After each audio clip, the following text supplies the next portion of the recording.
Hi, folks. Steve Urban here, founder and CEO at recruiting firm Riderflex.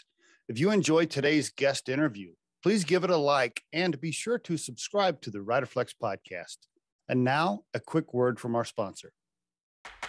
Try the #1 marketing platform for small business. Everything you need from design to marketing to CRM. Learn more at marketing360.com. Marketing 360. Fuel your brand.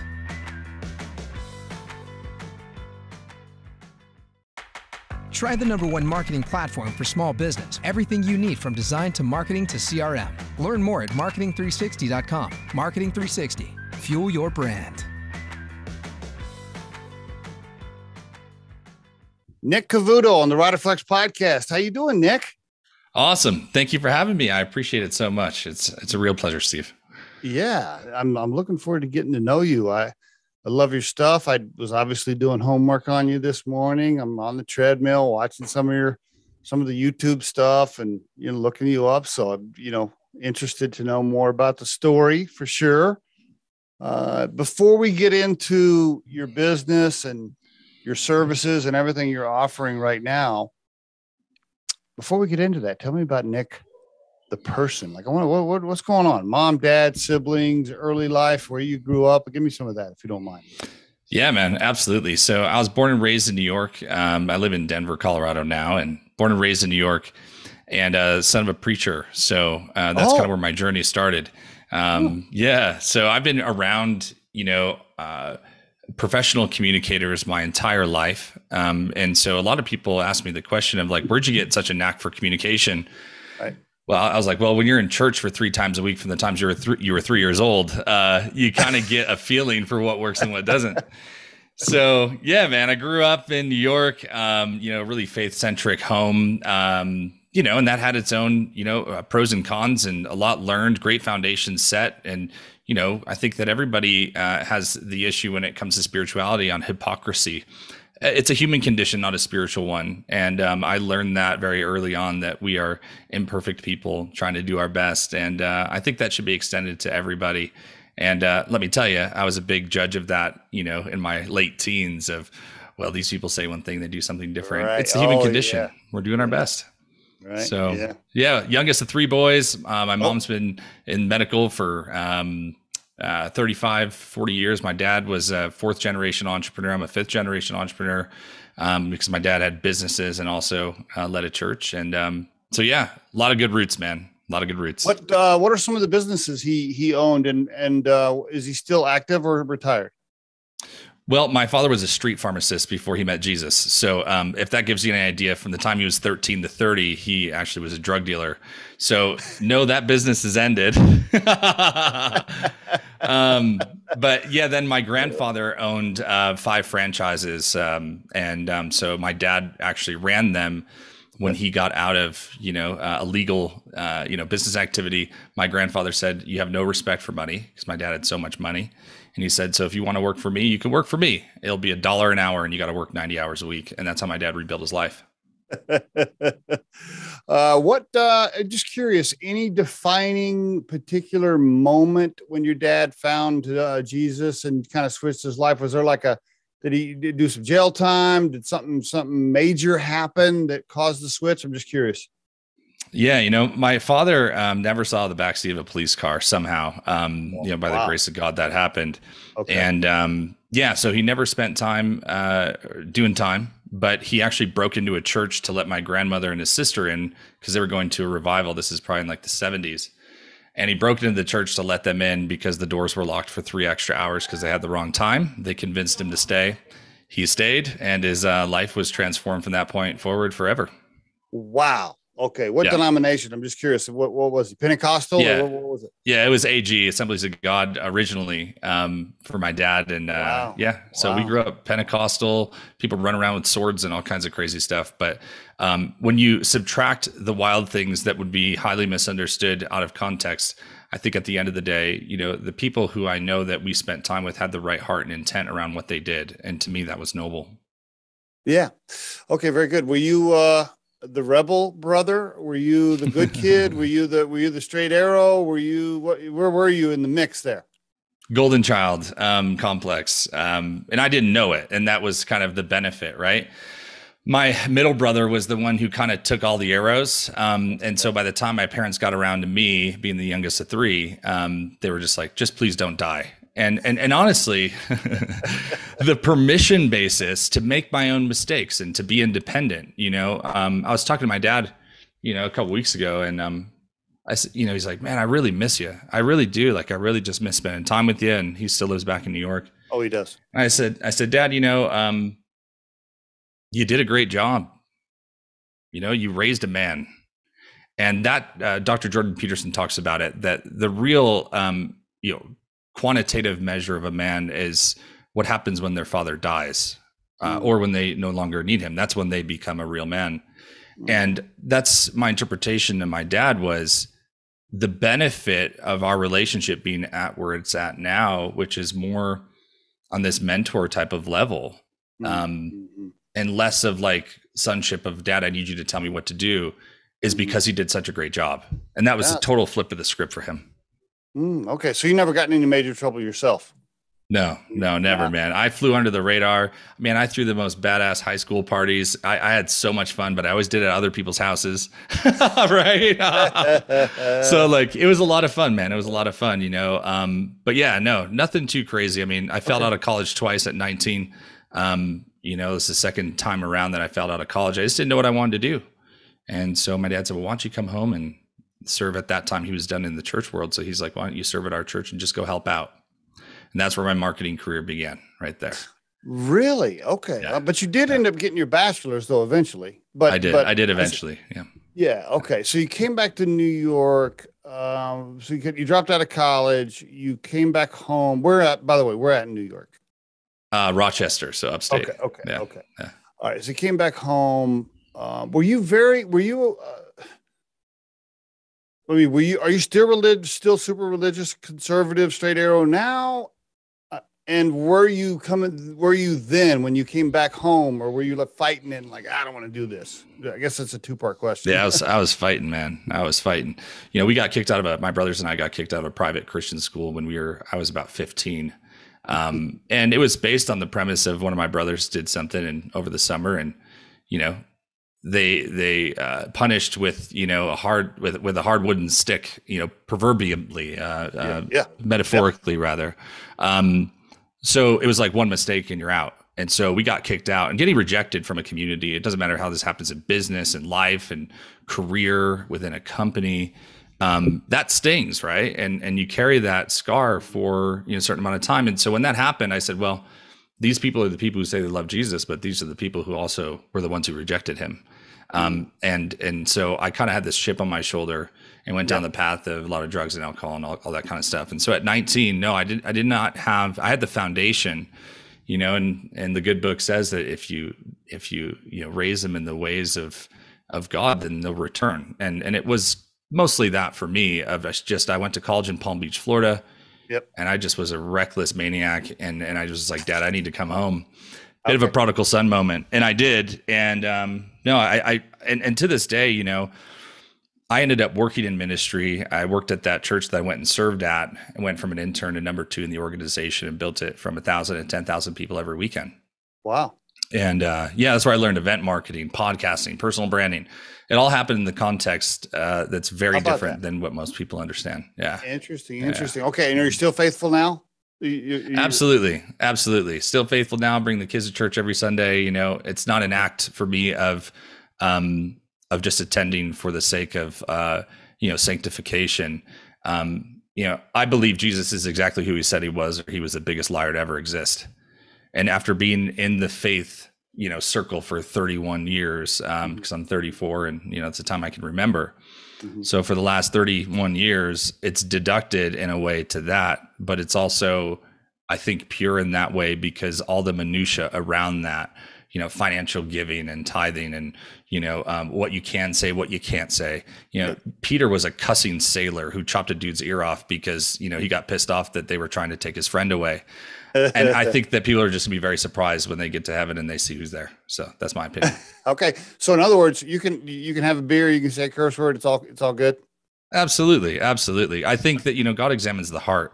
And so as long as we are in right standing, be it that, our faith basis is strong, the cornerstone is there, I think that judgment is created by man. I don't see, judgment happening post Jesus, right? So be it New Testament, it used to be the law. Now it's relationship. And that is a matter of the heart.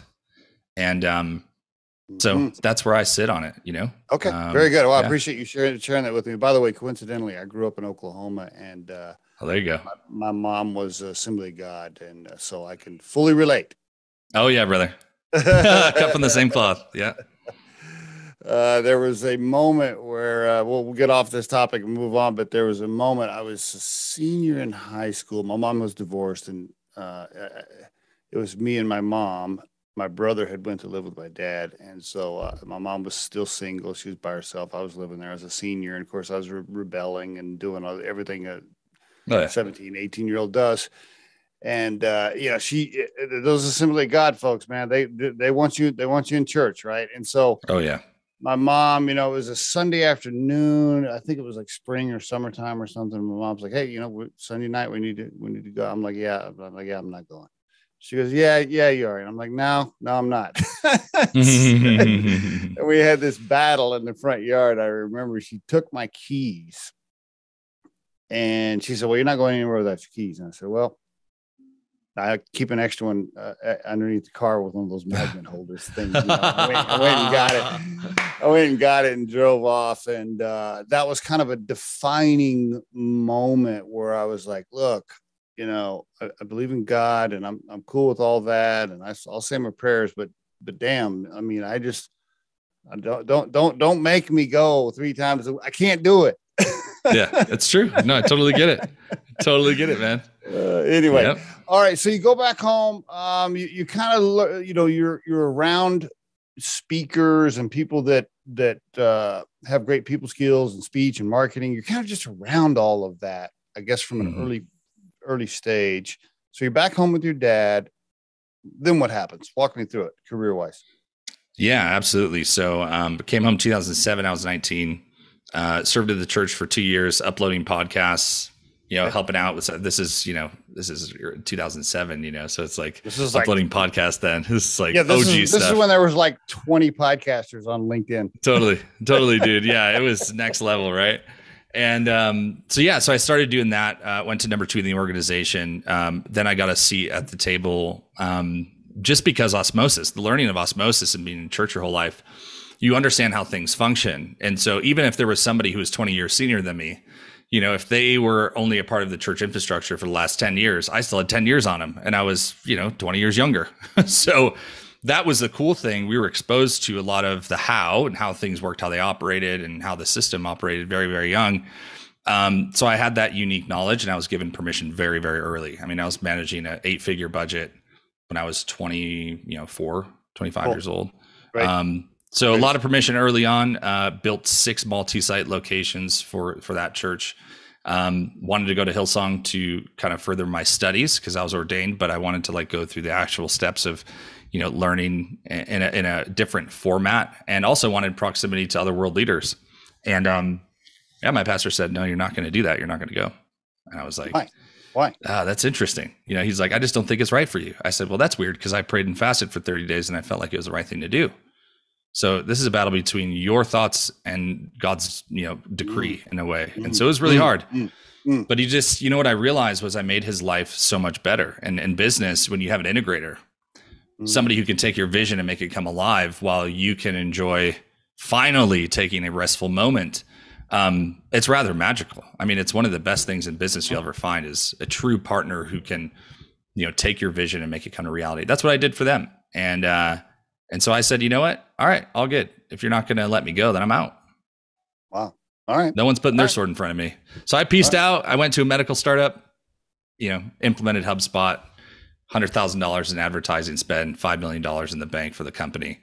That's when I knew that I had a gift that translated not only from, ministry, but translated into the business world. And now you're a full-blown marketing, executive, marketing expert. Now you're on to your career. Boom, it's going. Okay. Yeah. At that point when I was like, if I get told no, that becomes a problem. A chip on the shoulder is not a bad thing.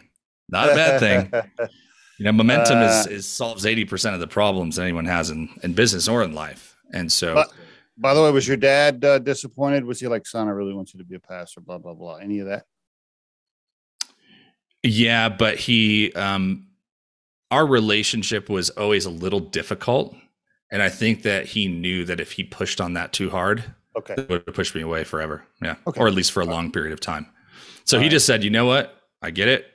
I'm here for you. I'll support you. My dad's incredible now. I mean, yeah, he was a wild man early on in life, but he's incredible. Very supportive. Yeah, I bet he's got some cool stories. Oh God. I can't wait to do an interview with him. Yeah. He's amazing. All right. So you go to, correct me if I'm wrong, 6 months of Smiles and then Paychex and then, Alarm New England, several stops here as you're kind of moving through your career. What happens? Do you eventually say, I want to do my own thing? I'm tired of working for somebody else. Walk me through the entrepreneurial. Well, you were kind of an entrepreneur early, but then you spent a few years as an employee. What happens there with the transition when you decide I'm going to open up my own agency, my own firm? Yeah. So when I went to 6 Months Smiles, which was the primary competitor to Invisalign, I see. I basically went there with, on a recommendation from one of my buddies, because I didn't have my degree at that time. So someone had to really understand that I knew what I was doing and get me a foot in the door. Okay. So I got my foot in the door. I went and studied inbound marketing through HubSpot. It just seemed like the most practical way to do marketing in a business. Okay. And I'm going into a legacy business. This is dentistry. I mean, they're 25 years behind in everything, even if they're a startup. They may have a great product or idea, so you have an innovator, but the way they do business and how they market and all that, it's 25 years behind. So they were spending $10,000 a month in a print ad in Dentistry Today magazine, 10 grand a month. And wow. I said, we're getting 3 to 5 leads a month off of this because people have to literally fill a bubble sheet and mail it in, and that's how we get a lead. Ooh, and there has to be a better way, right? And they're like, oh no, it's industry standard. You got to be in the magazine. And I called BS on it. Yeah. And so it took me about 270 days, but finally I went in the CEO's office and I closed the door. He said, what's up? And I said, he lived in Dallas. This was in New York. I said, you're not going home to your family in Dallas until you give me 100 grand. Conviction, right? I was like, and he was like, whoa, okay, well, tell me more. And I was like, so here's the deal. I mean, I went above my CMO's head and everything because I'd been talking to him about it. Finally, they said yes. And I scaled that from 5 leads a month to 500 leads a month and broke the company. We generated a ton of revenue by doing it, but I had conviction, I had competence, and I had confidence. That is a absolutely deadly trait in order to be successful in your career. And so when I blew up the company, I was there for about 18 months. I blew up the company and I was like, listen, I want more responsibility. I mean, total game changer. And they said, well, you can do some email marketing. And I'm like, guys, I've been running the entire ecosystem of everything and you don't even know that? I'm out. Right? Like, you don't even know what I'm doing. Like, there's just no hope. Wow. There's no hope. And the CMO, you and the CMO didn't have a good enough relationship. You were like, okay, I'm out. Yeah, I'm good. I think that he was in a time of life where he was probably in his late 40s. He'd been in the industry for 20 some odd years. Okay. He just it's almost like the corporate mindset of 3 to 5% growth year over year. And I'm like, guys, this is a startup. This is absolutely innovative what we're doing. We need to not play so safe that it's like our risk threshold is a 1 out of 10. And so him and I did not. Okay. He appreciated my vigor, but he was very, very slow. Grandma in a car. Yep. And I'm like in a Ferrari, or a jet, yeah, 2 different speeds. All right. So you left, did you get recruited or did you know somebody when you went? I think you went to Paychex next, or what happened? Yeah. Paychex is headquartered in New York. And my wife actually at that time was working there as well. So, and I did know one guy. Were you married already? Yeah. We got married right before I left ministry. Yep. Oh, okay. All right. So in 2015, while I was frustrated at 6 Months Smiles and implemented HubSpot, I saw Gary V's FU Monday video. And that's what got me thinking about doing my own thing. And so I started that behind the scenes while I was doing other corporate gigs and startup gigs. But I started that in 2015 after I saw this video. I'm like, yeah, screw it. I'm just going to do what I want. Okay. So I built that. I did a 40-page marketing plan for $400 for my first client, which was hilarious to look back on now. But I did that, transitioned to Paychex, did know somebody there. Paychex had 3 underperforming kind of sub enterprise level solutions. And what they would do is they'd acquire companies for their technology, then take the technology and roll it into their full stack. So that's how Paychex grew. That's how they created, this whole human capital management type of system that Paylocity and ADP and all these other people followed. So I managed two parts of the business in my mid to late 20s, which was 3 of the primary businesses that they had acquired. Those sub brands were highly underperforming. Okay. So like less than 50% to goal. Wow. Then the integration through the product owners was not happening as well. So it's like in the minds of the executives, we just bought this amazing technology. Nobody can get it to integrate into our higher level because it's a leadership problem. It's not a tactical or strategy problem. It's a leadership problem. And then the second part was the 3 brands underneath. So these were all like siloed individual brands. They were all underperforming because they just lost their best people who just got bought out and acquired by a different company. And the teams are frustrated and they're feeling like, the other executives were sellouts and all this crap. So it's just like high dysfunction. Yeah. It was $1 billion worth of the $4 billion company. And they handed that to me at 27. Wow. So I was on mission, man. So same thing, went the same route. They're all doing old school tactics. I go in and I'm like, why are we not doing social? Why are we not doing this? Why are we not doing that? I mean, I ran my first Facebook ad in 2009. Like people didn't even know there were ads then, right? I mean, it's 13 years ago. No. So very much a digital native in that way. And 50 to 110% to goal in the first 3 to 6 months on every single brand, fully integrated. I was there for 11 months and I was bored out of my mind. I mean, I wanted to gnaw my leg off, and I just solved $1 billion problem for one of the biggest brands in the financial space. Yeah. Mm-hmm, mm-hmm. More evidence that you needed to just do your own thing. And you already had that going in the background anyway. Okay. Very good. Yeah. At that point I started, very slowly scaling a digital agency, and I had a just genius with helpers model. I had one of my homies from high school helping me out. Cool. So I would be able to handle a lot of the primary conversations at night, and he would do the work during the day. And that worked really well.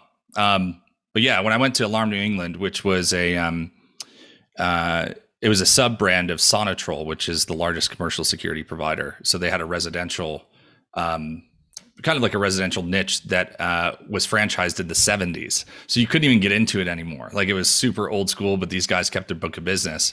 Okay. And the gal who ran it was our account executive from HubSpot when I was at 6 Months Miles. So I got headhunted by a HubSpot executive to go take over marketing for her father's business. Meanwhile, you were already kind of doing your own thing on the side, but you thought, you didn't have it going fast. You didn't have it going enough not to pass on that offer. So you went ahead and took it, I guess, as a W-2 employee. Totally. I mean, when I left ministry, I was making $40,000 a year, working 80 hours a week, a lot of passion behind it, but it didn't pay well. And I tried to solve that, and they weren't willing to solve that either, of course. Yeah. Then when I went to 6 Months Miles, I made $52K a year. Right. So I was like, all right, well, this is a jump up. I can at least get insurance for my family. We'll have the benefits of working there, which was needed because I had a child in 2015 as well. Okay. So then there was that. Then when I went to corporate, it was $90K a year from 52. So that was a great jump. Then when I left, they reposted my position for $130K, which I felt like was BS. So that's like part of the scales, like this thing of like, you have the skill and ability. And I graduated college before I went into Paychex. So it was the end of 2016 or whatever, around that time. So like all the right things were happening. I was building the business. I was having kids. I was, all these right things were happening. And when I went to Alarm New England, it was name your price. Right. So I was like, great. 200K a year plus 200K in bonus if I hit what I want, because Gary V said the 400K a year was the top 1% of earners in the US. So I just said 400K, 50-50, and they were like, sweet, done. And I hit that goal I hit my bonus every single month that I worked there for a year and a half. Okay, but still, the money, it wasn't about the money. It ended up no. The burning desire to just do your own thing and be an entrepreneur, it was there. So it didn't even matter how much you were making eventually. No, it's just to tell the story to people who are in a spot right now going, I'm making 40K a year, and I want to do my own thing. And how does that happen? Gary said, keep working in that corporate space and keep scaling and growing your income and do your side hustle at night. And that's what I chose to do. I mean, I built my business, in in a bedroom with our, old kitchen table. And that's how I made it happen. And, I'd never pivoted out of my role until I was making as much in my agency that I was in my job. So I had to make $400K in my agency in order to get out. Okay. And I did. And when I left Alarm New England and went all in on my social media agency, I 4X'd the company in 3 months. Very good. Now that's a great tip for the listeners. So yeah, this whole like, hey, quit your job and jump all into your own company. I mean, you need to time it out properly, especially if you have a partner and kids and things like that. Like you can't just go from 200K a year to zero. Like you need to build your business at night, on the weekends, part-time, get some revenue going. I strongly recommend that. And it sounds like Nick here does as well. I recommend getting that side hustle going. Yes, you do eventually need to go all in and jump all in if you really want to take it to the next level, but you don't have to do that at first. You can start it part-time. Hey, unless you got a bunch of money in the bank already saved up and you want to quit your job and go to zero, okay, I guess that's great. But if you don't, yeah, you should start it part-time. So good for you. You were doing it. You were hustling on the weekends and at night while you had a family and kids, which takes a lot of work. Mm-hmm. All right. So you had it going. And then one day you're like, okay, I'm good to go. You walked in and said, I quit. See ya. I'm doing my own thing. Yep. Basically. Exactly. And, they wanted to keep me on as a consultant. And, yep. So okay, I told them what that would look like. I'll turn you into a client. You're a client. Yeah. I tried, and they said yes till they said no. And that's kind of how the cookie crumbled. They just weren't willing to pay, what would be worth it for me to do it. So I just walked away. Okay. All right. Tell us about your business now. And for the listeners real quick, let's give them the URL and everything else. For sure, man. It is nickcavuoto.com, CAVUOTO, nickcavuoto.com. Yep. That's the best way to reach you. Is that accurate? Best way. Yep. Okay. And Nick also, of course, is available on LinkedIn. You can go there and connect with him as well. Tell us about the business as it stands today. Give us the overview. Go for it. Awesome. As of this time right now, what I'm focusing my time on is building entrepreneurial communities. The thing that I did best in life was supporting high performers, very, very high performers, top 1% of the 1%, and gathering people together that are all have a common cause and want to feel supported, to feel seen, to be heard. Because we all need that level of support in order to achieve amazing things. You can look at Moses, and he had two people on the side of him holding up his arms when he felt weak. You can look at any, high performer like Michael Jordan. Jordan wouldn't be Jordan without Pippen. A lot of times we think we can do it on our own until you get pummeled in the face like I did. And in COVID, I lost $1 million of recurring revenue in 2 days. Oh. So when you face plant that hard and go like, now what? It's a huge thing to ensure that you have the support, not only of your spouse or partner or friends or family, but of other entrepreneurs. No one gets an entrepreneur like an entrepreneur. That's and I know most of us feel like, like fish in a world of giraffes, because we're highly different. Our risk thresholds are very different. Our needs and desires and aspirations are highly different. And so we often spend our time feeling highly misunderstood. So I gather together entrepreneurs who are up to something. Like you've got to be up to something serious and up to something great. I put them into community with one another, and it's amazing what happens. I mean, I just gave one of my guys in my mastermind 6 figures worth of deals just last week. Wow. So, okay. I mean, this is very, very high performing group. And I'm connected to a lot of really incredible people. So that's what I do. So it's a mastermind. It's called Mentor Mind, and it's a mastermind and a mentorship program all wrapped in one. Okay. Really to help entrepreneurs connect with the right people, avoid isolation, and freaking rocket ship. I always say relationships are rocket ships. I've never in my life made a bad investment being around the right people. Never. So true. How do you, do people fly in for this? Is it in person? Is it online? Talk to us about how you get involved and what it consists of and what's the price. Give us the whole thing. Yeah. So it's a virtual mastermind. So we meet twice a month online, and then usually about twice a year, we'll do some type of meetup. And so we'll do a meetup. I'm thinking about the next mastermind that I'm going to do. And it's really centered around other people who want to build masterminds. So coaches, consultants, or subject matter experts who want to build a mastermind because they're actually interested in establishing their own community. They just don't know how. It's like, well, running a church of 10,000 people, you have about 40 to 50% of those people in small groups. So I've managed 5,000 people inside of small groups. And that's a unique experience that truly only I have. So I have the modeling for it. I mean, you can easily hit a 6-figure run rate with your first mastermind in your first year. And within 5 years, if you just build one a quarter, it's $1 million in recurring revenue. So then that's at the lowest end of what you can offer a mastermind for. My masterminds are premium. So it really depends. I have one that's 50K, I have one that's 25K, and I have one that's 10. It depends on the people who are coming in and what the program is for. I see. Those are the 3 different levels you can sign up for. Yep. Do you pay by the month? Do you pay for the full year? Do you have different plans? How does that work?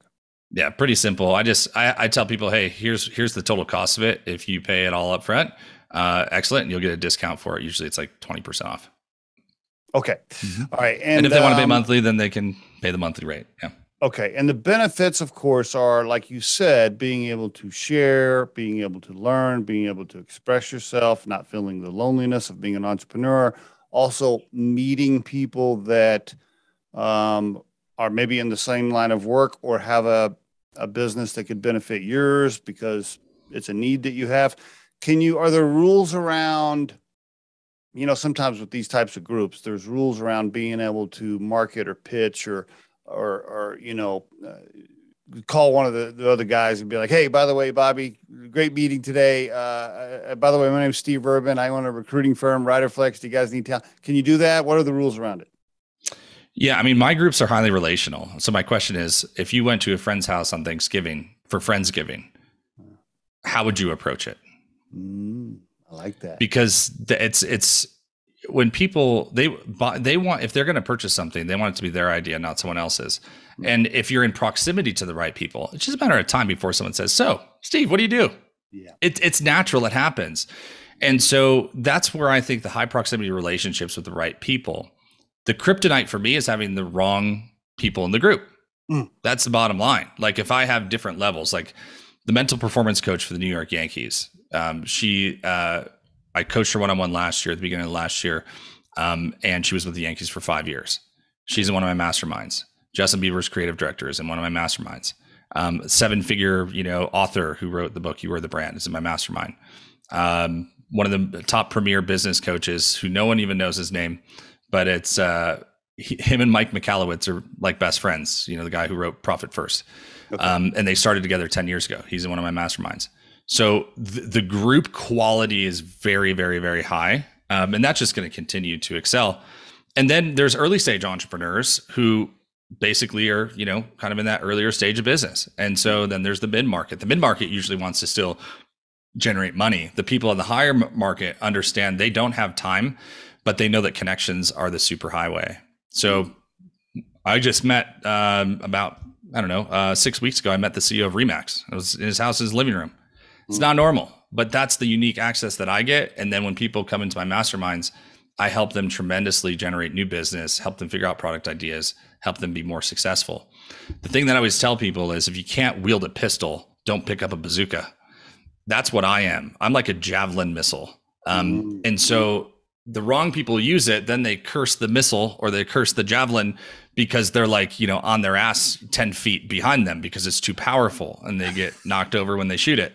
That's kind of what happens with me is, people who have the ability but don't have the discipline will assume that I'm heroing them, not co-creating with them, which puts them in a victim state.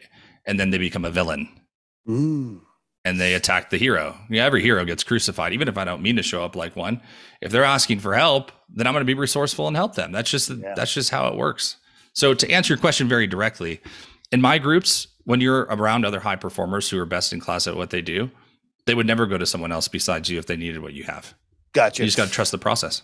Gotcha. What does a session look like? Can you give me some sort of general idea? Is it 30 minutes? Is it an hour? Is it 2 hours? Is it structured? And okay, everybody, tell me about your problems this week, Johnny, or give me a flavor. Yeah, dude, for sure, man. So, by the way, this is all on nickcavuoto.com/mentormind. And so for those who are listening, you can go in the FAQ section and see how they're run. But it's a 90-minute twice a month group. Usually we kick it off with a welcome. I like to celebrate wins because I don't think entrepreneurs celebrate their wins enough. They're very hard on themselves, and you know, our brain chemistry shifts when we have positive social experiences. Dr. Jordan Peterson has a whole study on that. So I like to celebrate the wins early on. Then as we continue, typically I'll share for a short amount of time, or I'll invite, you know, a celebrity, public figure, you know, somebody who's in the entrepreneurship, kind of mega entrepreneurship space. David Melsner is coming in on our next call to just come hang out with the group. And again, that just happens through connections and touch points. So there's a lot of benefits to it. It's not just who's in the group, but who else you get access to. So usually for 15 to 30 minutes, we'll do something like that, special guest, or I'll do some type of foundational share, or I'll have someone in the group do a training. Okay. Then after that, we do hot seats. And typically there's 2 to 3 hot seats per call. And hot seats are pretty easy. Like, I just ask people, what's the number one challenge you're facing in life or business? You know, it's amazing because I am just as strong in what some would deem life coaching, which I call pastoring, which is spiritual leadership. It's ascending beyond the problem and going into your virtues and your values and your beliefs and your story. I'm just as strong in that as I am in business. I mean, I've done $200 million in revenue for other people. I've managed over $2 billion worth of products. And I'm 34, so that's very abnormal, right? But I'm just as good and just as strong and just as knowledgeable and wise when it comes to the circumstances of life. Because being a pastor, growing up in a pastor's home, you deal with human problems 24/7. So that's the interesting, you know, parallel. So people will just bring up their stuff, and I tell everybody, you know, this is not the Nick show. I'm not here to help this person individually. We are all contributors in their situation to help them. So if someone says they need something and you're not going to show up for them, well, I'll just kick you out of the group. I mean, this is the bottom line, because there's no value in that. Being valuable is being useful. So when someone says, hey, I have a problem and this is the problem and you're the master at solving it, pick up the damn phone and call them. There's over $1 million worth of coaching on every single mastermind call that I host. Over $1 million worth of coaching. No entrepreneur is going to spend $1 million to have a coach. So when you have all of these business owners doing multiple 6, multiple 7 figures, it's probably even more than $1 million per call. Right. So just call the person who has the answer, and they're sitting right next to you.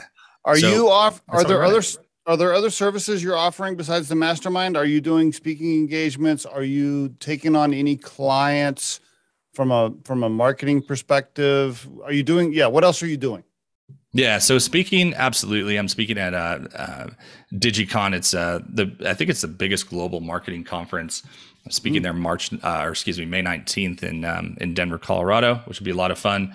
Cool. But yeah, I love doing speaking gigs. I host a lot of my own events too. And then when it comes to marketing and doing kind of done for you type of services, you know, for people who are going to work with me, it starts at $250,000 a year. If they want me to do things that I'm really good at, that truly I don't really want to do per se. It's like I'm kind of surpassed. Not that I'm too good to do it. It's that my level of consciousness and where my zone of genius is more in, you know, being a catalyst for people and being persuasive to people about their own abilities, which I love doing in the context of Mentor Mind. And in the meantime, I worked with a couple of clients, hand selected, met one in a hallway, met one in an elevator. I mean, I don't really have a scalable, repeatable process for the clients that I work with because it's all based on proximity. And so for both of them, they pay multiple 6 figures a year. And then I also, in one of them, I'm a partner in their coaching business. So I earn a percentage on that. Okay. All right. Very good. Okay. And all of this can be found on the same website, right? Just that's where they need to go. Yeah. nickcavuoto.com. That's it, man. And that's where all that fun stuff is, and however I can contribute or help. I always tell everybody, them, like, reach out. If you have a question, reach out. People very rarely do it because there's an assumption like, oh, well, he's probably too busy. Like, ask Lisa yesterday, who I talked to, who lives, you know, in Detroit. Her husband spent 40 some odd years at Ford. She did the same. She wants to be an automotive consultant, and she has incredible ability. Ask her if I pick up the phone when she calls. I tell people all the time, just reach out. Do you know Jamie Zaman with Titan CEO? Oh, that sounds super familiar. I don't know if I know him personally, but I've heard of him. Or her. Yeah, that's fine. Okay. Yeah. Okay. Very good. All right. Thank you. I want to get to some marketing, social media topics, kind of outside the lines questions here before we run out of time. Can I ask you a few of those? Absolutely, bro. Open book, man. Yep. Okay. All right. Very good. Because I know you're the marketing guy. What are your thoughts on CEOs or business owners going on social media and blasting out opinions on hot topics or sensitive topics or whatever the topic is of the month that's, flowing through, and they're taking a side, they're picking a side, they're screaming about, whatever, like purple versus yellow or whatever. And they're like, purple's the best color and yellow is terrible, whatever. What are your thoughts on that? In a world of CEOs, being Elon Musk. But Elon takes sides though sometimes. Certainly, but his sides are based on his belief in existential crisis and his beliefs when it comes to humanity being whole, right? So he posted this the other day. He said, free speech online will work really, really well when the 10% of extreme thoughts are both just as frustrated as one another. See what I'm saying? So he does take sides at certain times, not in that way. That's his equality perspective of they should be equally frustrated. And that's very not the case right now. It's very clear who gets banned on social media, and it's conservative voices 9.9999 times out of 10. And we know why that's happening and all that bull crap. But the primary thing is, I think, with Elon is that he thinks so much further. If he's a futurist, he's thinking so much further down the line than normal people. That's what I think that people should be responsive to. He shares his thoughts, his ideas. I mean, literally, it's his Twitter feed is like memes and funny things, and he interacts with the everyday common man. And he also blasts people for certain things when their views are outlandish or ridiculous, or there's an abuse of power. I don't know. I think he's doing it really right. I mean, I think that Elon would be one of the highest admired public figures who's a CEO that I could think of. I mean, nobody gives a shit about Marty Musi, who runs Paychex. Nobody's thinking about the dude with the mustache. They don't even know he exists. So in my opinion, I look at the 2016 election and I'm like, there's a business person who never stepped foot in politics, and based on their namesake, based on their personal brand, which is their reputation at scale, he won the presidency. Bottom line. So there is a very loud benefit to being somebody who is worth watching, worth noticing, worth having a conversation with. And it is what it is. Polarization is 10 times the attractional pull than being in agreement with someone. So when you have oddball ideas like going to Mars, people are going to listen. When you launch, 20,000 flamethrowers and you make $10 million in 4 days, people are going to pay attention. When you have cars that can drive themselves and while you're sleeping, they can go pick up people like Uber and you're going to make money off of that, people are going to listen. So the ideas that you're sharing, they have to be worth listening to, and you have to be somebody who's worth following. And I think that's what most people miss. They want to bark and broadcast, and really what they should be doing is connecting and contributing. Yeah, and Elon does that. Yeah, I'm a huge fan as well. And you're right. Yeah. He's thinking so much further down the road than the average person, which is brilliant. So what are your thoughts on this whole First Amendment cancel culture? Like you said, a lot of conservative thoughts online get crushed.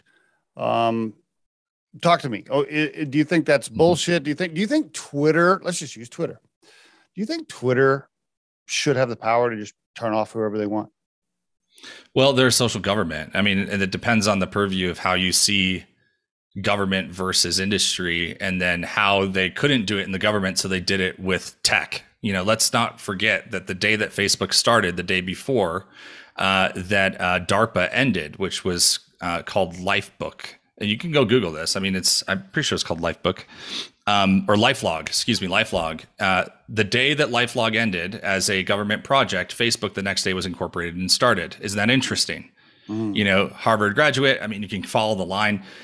So the tech met the project, and then they blended them together and created this thing, which is, mass surveillance at scale. So, so Twitter as an entity of social governance through, basically their own platforms and APIs, technically it can do whatever the heck they want.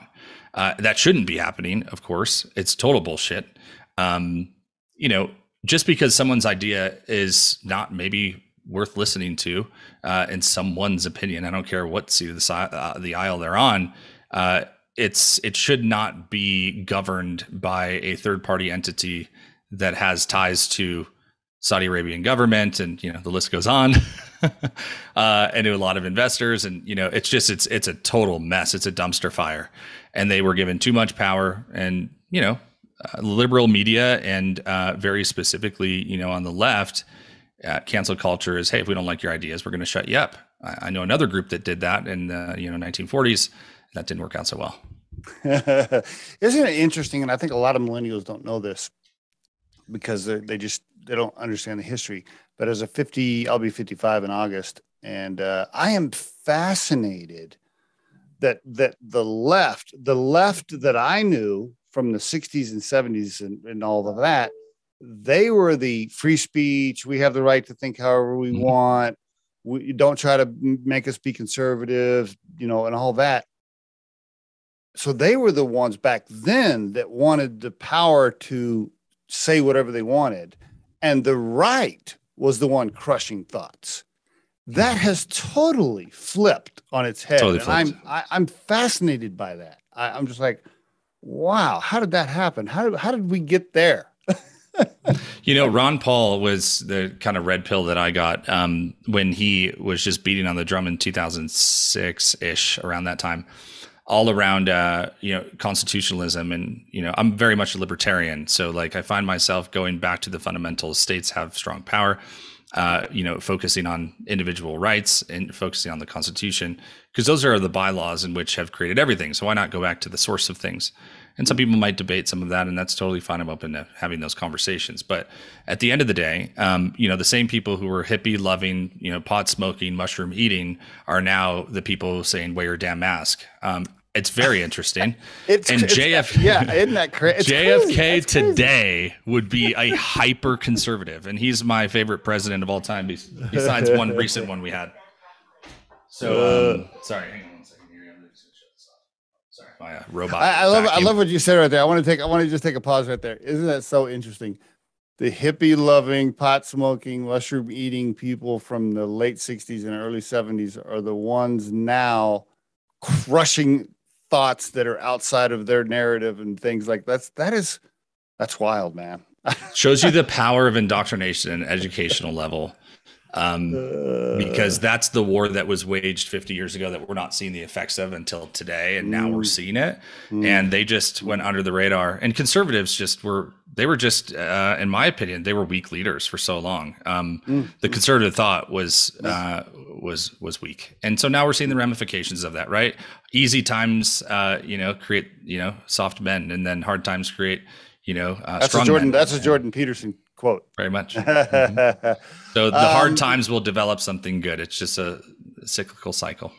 Do you think what's the latest in the news? I haven't watched the last couple of days. Is Elon going to buy Twitter? Is it stopped? Where are we at with that? One way or another, he'll get control of it if he wants to. They did the whole poison pill thing, so that's going to make it more difficult, basically, where they can increase the level of shares, which dilutes his, actual stake. The bottom line is, people celebrated Jeff Bezos. Oh, about the, Washington Post, and this is so amazing, the American entrepreneurial dream. And then Elon says he wants to buy Twitter, and they want to put him on the cross. It's just absolutely hilarious.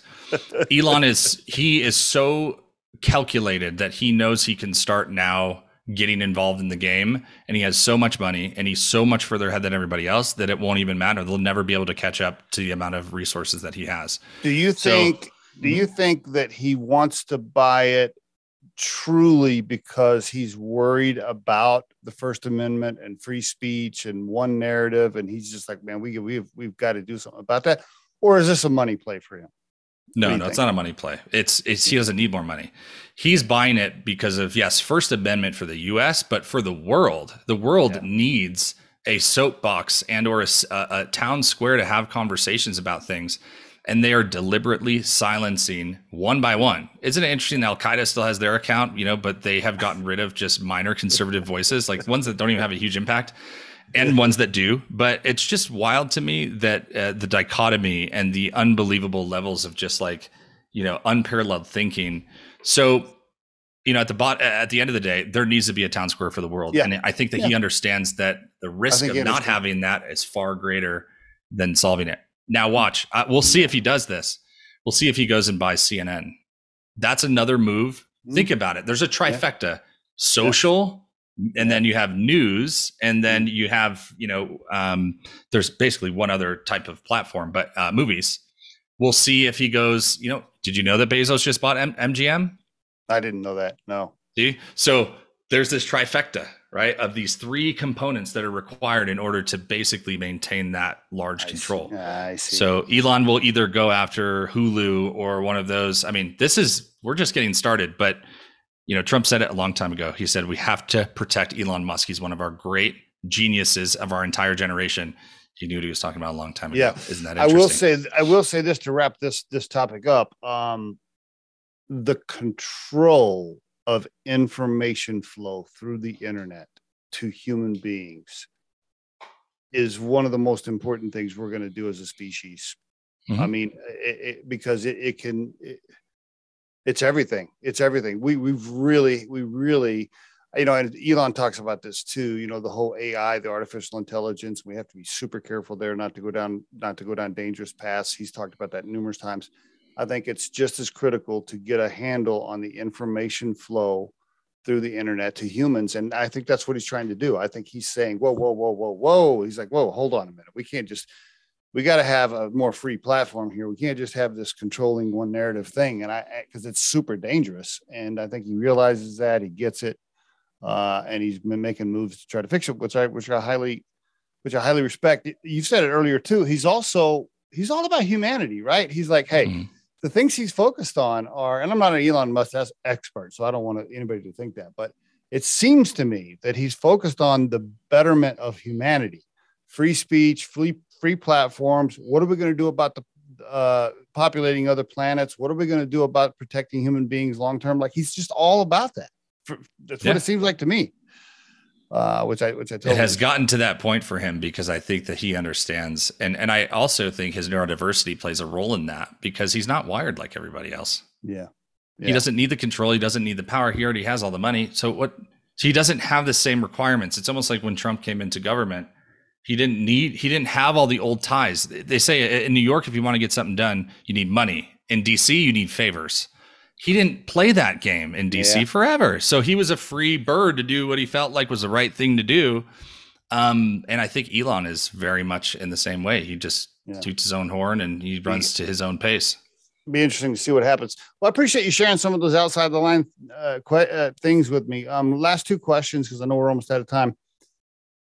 You're still a young man. I didn't know you were only 34. I mean, you've accomplished a lot early on. Congratulations, by the way. Thank you, really, man. I appreciate on everything that. you're doing. If you could go back and call your 18-year-old self, or let's see, when you dropped out of that first college, you're probably 19. If you could call that 19-year-old and tell him anything based on what you know now, what would you say? This too shall pass. Okay. For anybody that's going through some tough times. Okay. All right. Very good. And if you had to define your core purpose in life in a sentence, maybe, like if you had to wrap it up into a sentence, what is that core purpose for you? Yeah, to give generously without any expectation of return. Yeah, right. Everybody wants to do something for a favor. I just want to give because I feel like that's my mandate. I think that generosity is being a conduit with open hands. And it's interesting that you have the ability to give, but you also have the ability to receive. And better is an open hand than a closed fist. Closed fist, you can't give and you can't receive. You only can fight. And I don't operate in that space of convincing people of anything. I don't operate in the space of trying to, win wars and battles.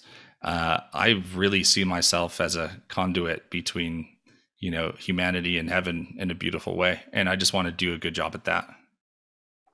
Nick, thank you so much for being on the Riderflex podcast. I really appreciate it, man. Big love, bro. Thank you for having me.